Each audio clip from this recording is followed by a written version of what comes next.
what's the flip side of all this? Okay, so the flip side is there's an opportunity.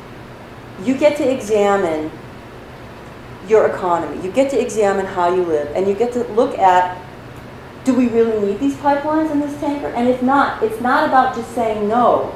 It's actually about bringing in what it is you want. And I'm going to use this example in Cordova because when our economy collapsed with the ecosystem, 4 years in 1993, we suddenly had nothing. And we said, well, you know, there was about a 4-year panic where some people said, look, we have trees to log, let's just do clear-cut logging. Look, we have coal to mine, let's just mine the coal. Look, we can build a deep water port and have industrial scale tourism. We had little cruise ships coming in, not big monsters. And other people in town said, yeah, I don't live here for those reasons. And everybody was suing everybody, and we all fell into a giant heap. And out of that came this process for saying, well, what is it that we like? Let's not say what we're afraid of. Let's figure out what it is we like. Right? So what we did next in Cordova was we took our values and we broke them down into types of wealth. Okay? So we ended up with economic wealth, you know, social wealth, environmental wealth. So economic wealth are kind of the things we think about: jobs, houses, things that have a dollar sign. I tell kids, you know, go to the grocery store to buy candy. It comes with a sticker that says how much it's worth, right? Yeah. Okay. So do your best friends come with a sticker that says how much they're worth? No. Okay. So this is things with a sticker. Okay. Retirement, security. Environmental wealth is things kind of without a sticker because we just take them for granted, like the clean air and the clean water and the diversity and healthy ocean, biodiversity. This comes up. I've been doing this for 7 years now in America, and almost always the same things come up in these communities. Quality family time, leisure time, safe neighborhoods, good health, education. This is social wealth. This is the things that bind us together and make our society civil and a good place to live. And then the political wealth is the rights that we have, the freedom of speech, the freedom of peaceful assembly, our rights. Some of these values are so important that we actually codified them into law, which is the point of this next slide, is that after World War II and people's rights got tromped on so badly, the United Nations said, okay, we're going to start a Human Rights Committee, and we're going to have a look at this, chaired by Eleanor Roosevelt. Out popped the United Nations Declaration of Human Rights, which is a statement of principles, right?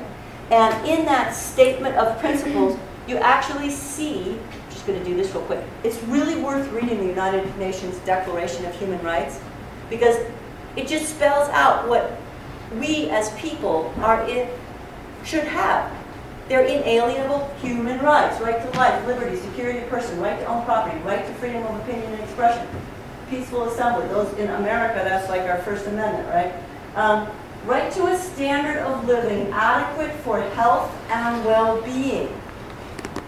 Right to education, right to participate in the cultural life of the community. And in native villages, that's maybe slightly different than in a dominantly white community, but still everything's kind of blended, okay? So what we're starting to notice in the United States is that we in our small communities don't have the laws in place to protect all the things that we love. It's not all about making money. And so some of, a growing number actually, of communities, and this is not just happening in America, but are starting to write their own laws at the municipal level. The right of neighborhood residents have the right to determine the future of their neighborhoods. We have the right to a healthy Spokane River. This is citizen initiative. These are people writing laws, a bill that gets voted on. This is about workers having the right to constitutional protections in the workplace. And the last one's kind of the rub. Corporate powers shall be subordinate to people's rights. Right. Okay? There there's a couple things here. In Cordova, when our economy collapsed, there was another question. This is called rights-based community organizing.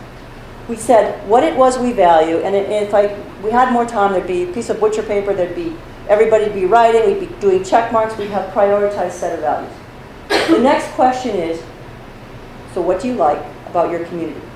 What do you want to see different in 20 years? That's the visioning question. So you do this as a group and you buy into a common vision. Then the last question is, what steps would you take to make those changes? Right? So then you get a prioritized action. In Cordova, we decided that we wanted to be a commercial fishing town again after our fishing collapse. And that we wanted to diversify our economy, but in ways that were compatible with commercial fishing. That immediately knocked out coal mining and logging because it would have destroyed fish habitat. And we had been arguing about it. But when it got reframed, people went, oh, wait a second. If it's going to be compatible, well, can we do sustainable forestry? Mining got knocked out. But it started, people started to realize that all jobs are not created equal.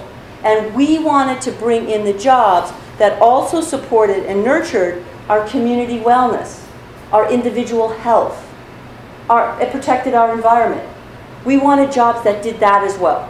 All right? So really what we're talking about now is thinking. When your prime minister, when our president says it's good for the economy, what are they really talking about? All right? And I think it's a sovereignty crisis. Is it Canadian labor, union labor, strong unions, or is it out of the country jobs?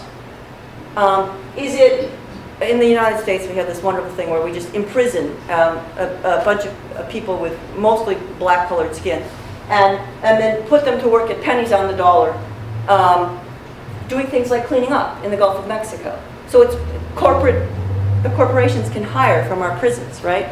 Yeah, so cheap labor. Are these really the kind of job, there's a choice here.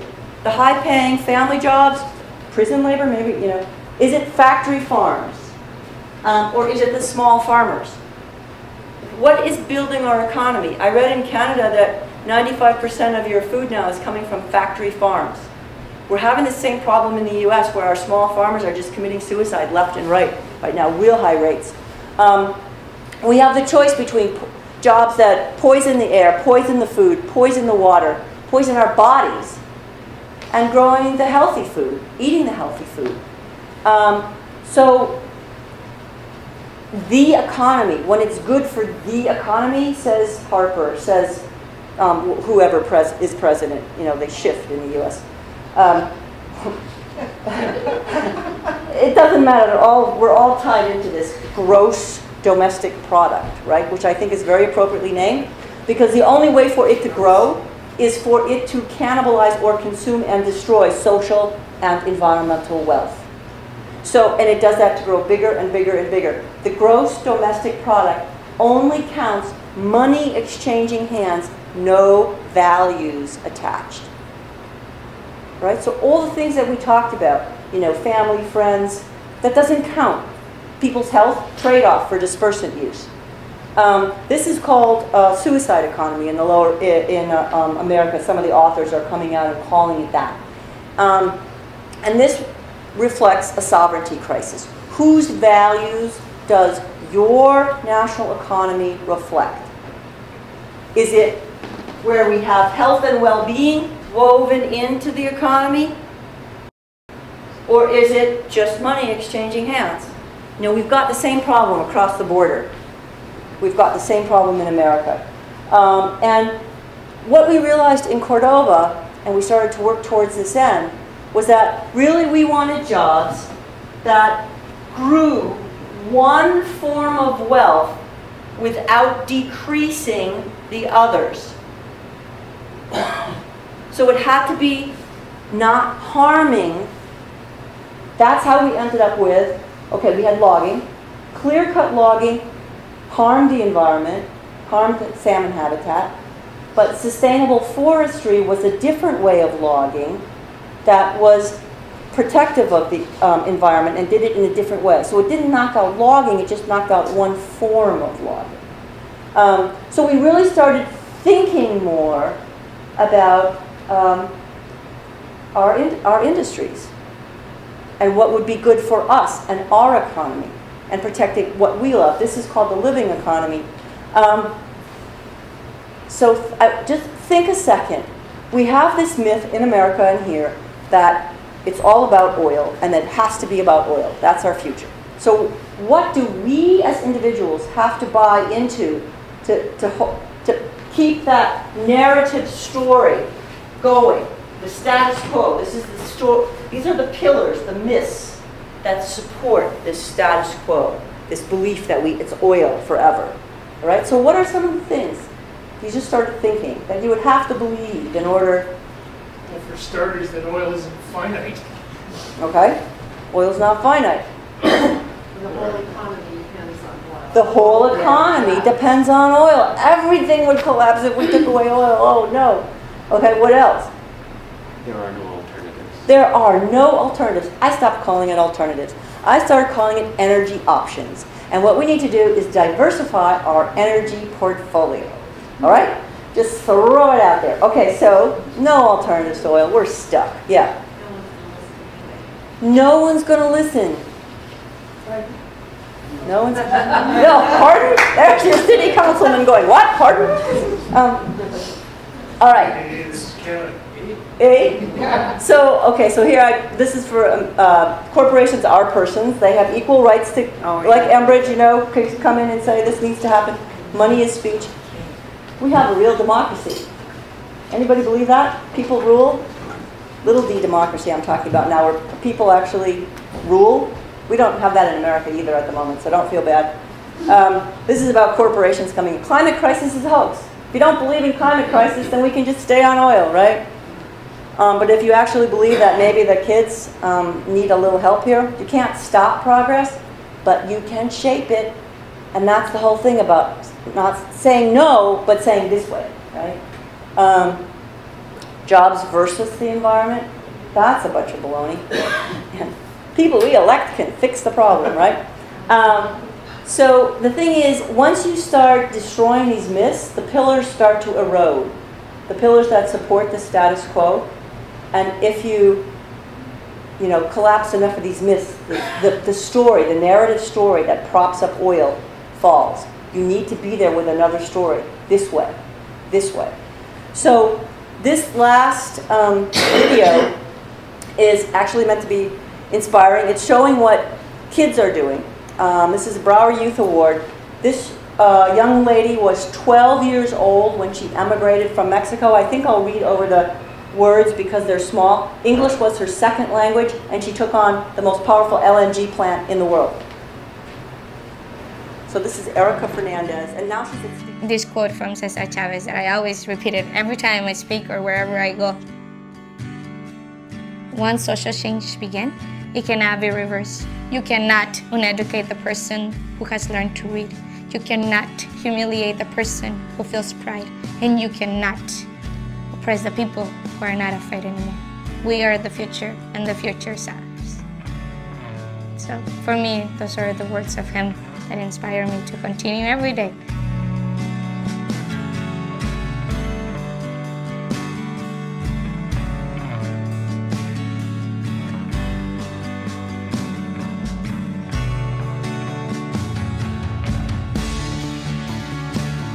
There was this multi-billion-dollar gas corporation, the richest mining corporation in the world, and their proposal was to bring this LNG facility, which is liquefied natural gas facility, 14 miles off the coast of Oxnard. They proposed it to a richer community, Camarillo and Ventura, and they say no. So they added 10 more miles to the project so that it would go around the richer communities and just impact Oxnard. It was going to be floating, but the way they were going to transport it to the land, it was through pipelines. Just bringing the gas to Oxnard would cause a lot of pollution. It was going to affect the marine ecosystem, and the smoke that it was going to produce over 280 tons of pollutants annually.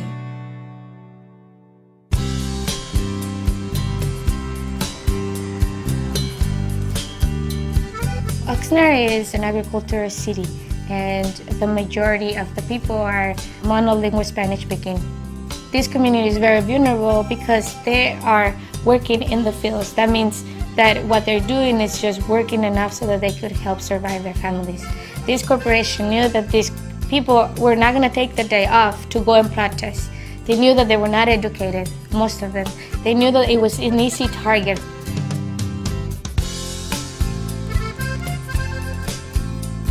We didn't know how much we could do, you know. The idea was to delay the project until we find out more resources, and at one point it was like, oh, we don't have a chance, you know, because I come from a very conservative family, which girls don't have a lot of power. You cannot speak up, you cannot go around and tell how you feel about things.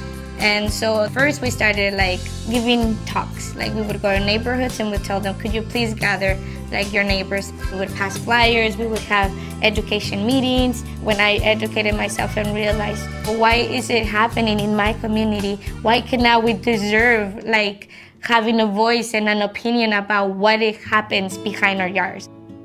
People tell you, you know, you can't do it, you're poor, you're too short, you're too this and you're too that. And so one of the things that I was learning was to believe in myself, to learn that I could do something, that I had a voice. We needed to work together because we knew that this corporation had a lot of money, that they could actually buy a lot of voices. And we knew that our best bet was to have united the whole community, from the poorest to the richest, from all ages and languages or ethnicities. The corporation had an office in downtown Oxnard, and so we would go and protest outside the building. One of the most important things is that the protest was not just people yelling for no reason. They knew what was the final result that they wanted. And the final result was like to say to this corporation to don't come and experiment on us. Don't put our families, our lives on lower than the money.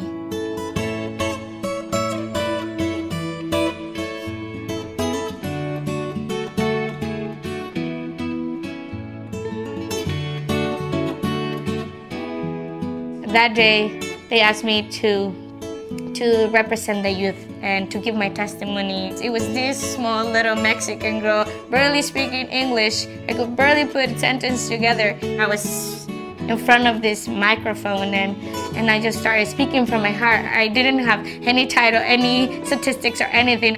And after I spoke, it was the whole room went like so wild. It was incredible. Now my voice was heard. It was worth it, all the effort.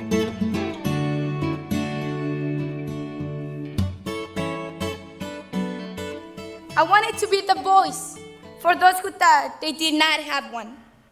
I wanted to be the hope for those who believed that there was no way we could have stopped BHP Billington. I wanted to be the inspiration for those who believe that a person can make a difference.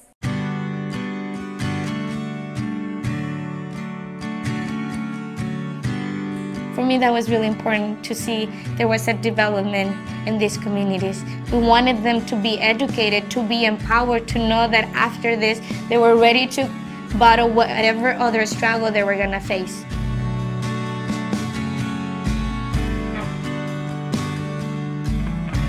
Since we won, I continue to share the story of success. And I always, when I talk about protests, is that when we think of power, we think of powerful people that step on top of small people, you know? But in reality, in Spanish, poder, when you translate it, poder, the actual meaning is la habilidad de actuar, the ability to act. And when you think, oh, then I have the power. I have the power, tengo el poder de actuar. I have the power to act.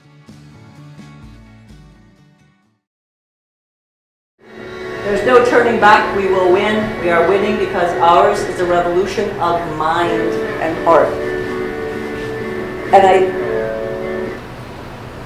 there's a lot of examples through the Brower Youth Awards, but you have youth in your own country that are stepping up and acting much older than their age. And here's, forget which tribe she's with? Slayaman. Slayaman. Tall River area. And she says we can keep our coastal waters clear from tankers. And here are some ways that I'm suggesting that have worked in other places. It's basically learn, share, and organize, all right? So learning is about educating yourself. You heard Erica spouting off all those facts. I mean, she learned. She's self-educated. I mean, showing up here is a good start.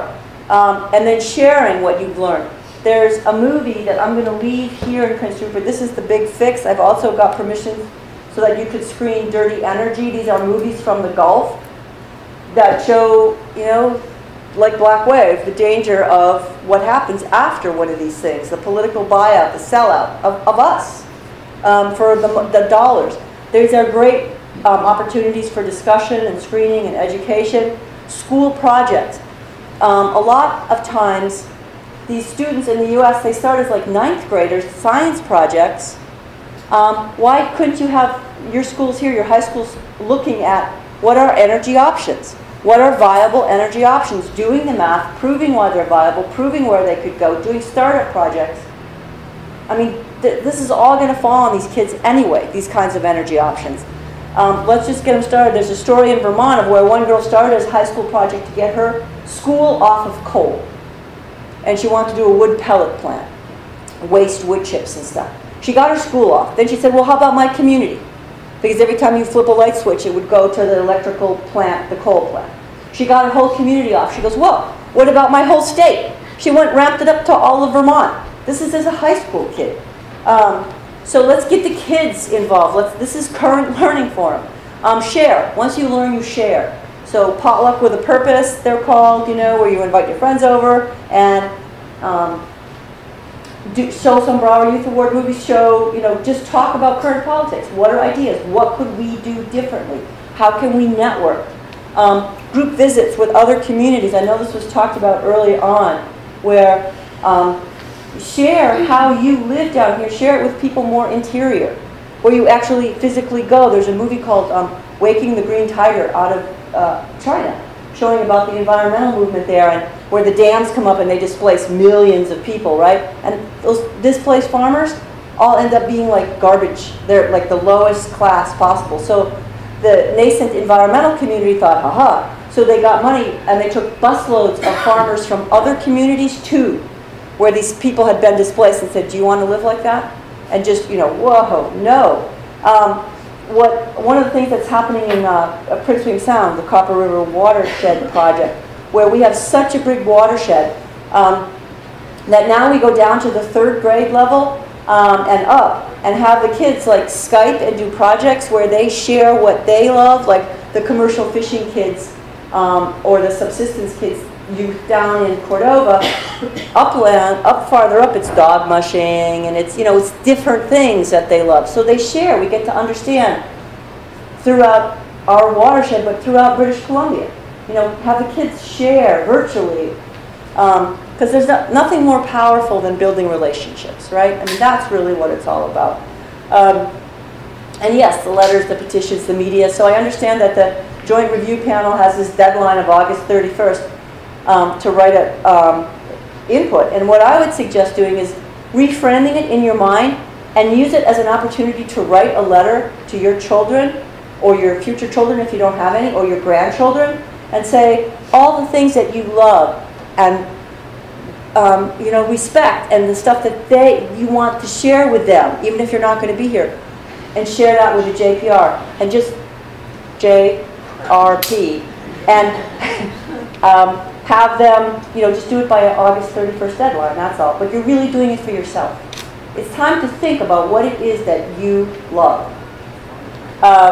And then, writing letters to the media, do op-eds, and you can write, I think, to your papers and have them publish pieces as well. So when you learn something, share it, okay? It's not about you learning, it's about everybody. And then the last couple are about really stepping up and doing this community organizing.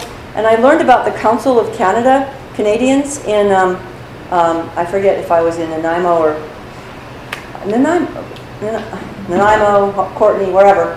And this is what they do.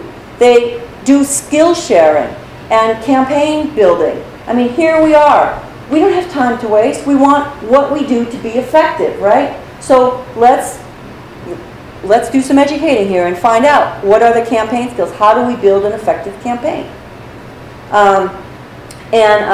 Rights-based community organizing, and there's already some talk coming out of Vancouver Island experience of getting me back, but having me, I said, well, let's do it with the Council of Canadians. So it's like this joint thing, right, where we're skill sharing across the border too.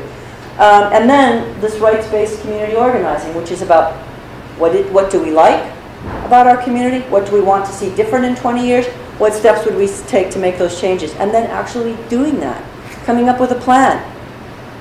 You know?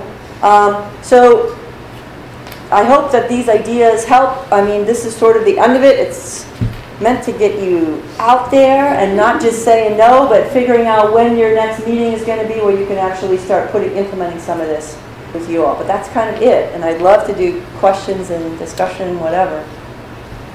So thank you.